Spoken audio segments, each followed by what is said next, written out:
Monsieur Gévert, bonjour. Bonjour. Votre avis sur les moyens de relancer la politique industrielle européenne vient d'être adopté en plénière. Pouvez-vous nous dire quelques mots sur les principaux points que vous y défendez? C'est extrêmement simple. La politique industrielle de l'Union européenne, c'est 80% des exportations de l'Union européenne et 80% des investissements privés européens. Or, ces derniers temps, nous sommes passés de 20% de notre PIB à 16% du PIB et nous avons perdu environ 3 millions d'emplois.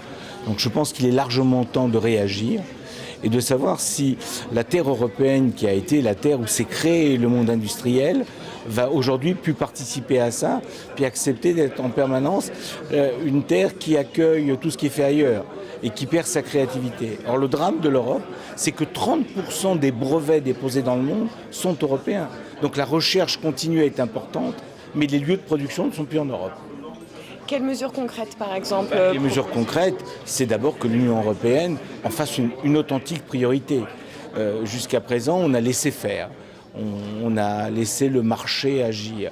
Je pense qu'il est temps de réagir et de faire en sorte que, comme les autres espaces, c'est-à-dire les États-Unis, la Chine, l'Inde, le Japon, eh bien, nous mettions en place des règles et qu'on fasse respecter les règles par les autres. Et que l'Union européenne, qui a des lieux, comme ça je viens de vous dire qu'on a 30% des brevets, qui a des lieux d'excellence, allie ces lieux d'excellence, qu'ils soient en France, en Allemagne, en Espagne, en Grèce ou ailleurs, pour qu'on retrouve cette capacité à redevenir des lieux de production et non plus seulement des lieux qui accueillent les produits des autres. Alors vous êtes président de la région Picardie. Exact.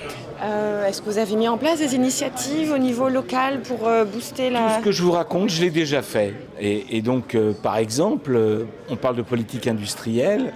Nous avons beaucoup activé tout ce qui est recherche et développement. Et aujourd'hui, la région Picardie est, selon les classements, la première ou la deuxième région française sur tous ces impacts sur recherche et développement. Les choses progressent. Ça fait 8 ans maintenant que je fais ce qu'on appelle le printemps de l'industrie. C'est quoi le printemps de l'industrie? C'est l'ouverture des entreprises à des jeunes, des lycées, pour leur montrer que l'industrie d'aujourd'hui, c'est plus l'industrie d'hier, c'est plus eux là. Et donc de reconquérir ces publics pour venir travailler. Aujourd'hui, on a des offres d'emploi qui ne sont pas satisfaites dans beaucoup de pays d'Europe.